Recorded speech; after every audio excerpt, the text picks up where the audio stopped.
I'm not sure that I got the question very well. Last year it was published music based on the times of life of Uncle Scrooge, and she wanted to know if, in your opinion, the music was well representing the life and times of Uncle Scrooge and vice versa.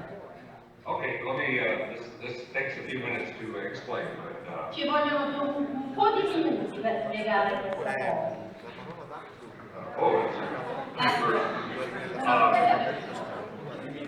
Briefly, when I go to Finland, I do these huge... Quando sono andato in Finlandia, and then after the press conference with the whole crowd of reporters, I'll have individual interviews with the different media. dopo la conferenza stampa generale ho avuto degli incontri personalizzati con rappresentanti della stampa. And they said, well, this next guy is not a member of the media, but he's our biggest rock and roll star. Allora, il prossimo non è un rappresentante della stampa, mi disse, ma è un grande musicista rock. So this fellow comes in and sits down in front of me, who's obviously a hard rock. Ovviamente non appena si è seduto davanti a me, cavolo che rockettaro tosto per lui. Black and chains and catene, tutto nero. And he tells me that he's Tuomas Holopainen. He tells me that he grew up like everybody in Finland or Italy on duck comics, and his favorite book was My Life and Times of Scrooge McDuck. Lui mi ha detto che appunto era cresciuto in Finlandia come in Italia, del resto con i fumetti, in modo particolare con la saga di Zio Paperone.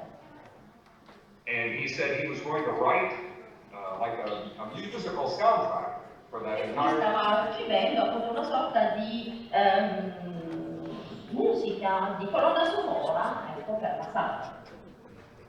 And I'm thinking, well, I don't even like the music of my own generation. I like music of like the 1940s and 1950s.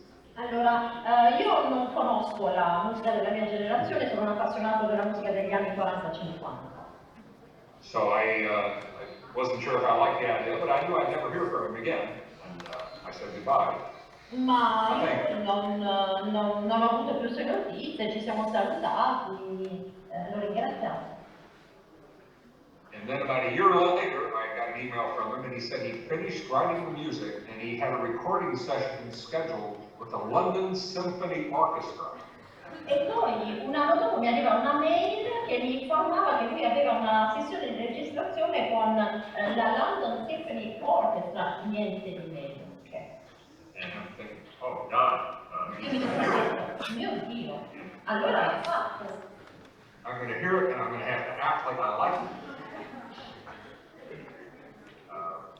Well, anyway, then he invited me over to film the music video.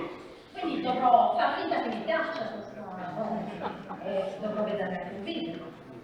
And only at that point did he play some of the cuts of the soundtrack for me, and I literally wept. E quindi poi mi ha fatto arrivare degli estratti di questa colonna sonora e letteralmente mi sono scese le lacrime dagli occhi. Because this was a movie soundtrack for a movie that didn't exist. Perché questa era una colonna sonora di un film che non esiste. But it's symphonic. It's just like, for one thing, I'm a collector of movie soundtracks. That's one of my biggest hobbies.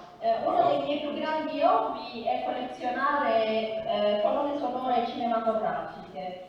Quindi quando ho sentito questa musica che è sinfonica. So you can imagine what this felt like. Somebody had written like a classic 1940s, 1950s style soundtrack to my work.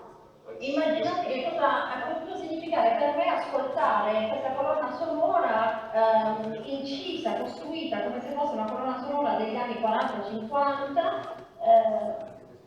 Capite che cosa ho provato?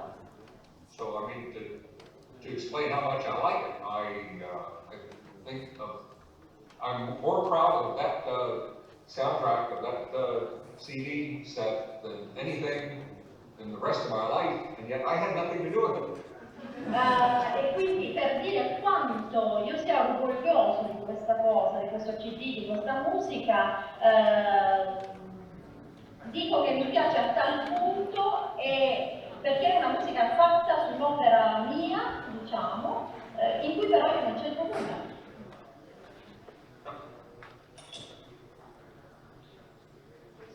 That was my wife on the phone. Qualcuno ha detto telefonato, mia moglie no, è la moglie di Dan. Ok.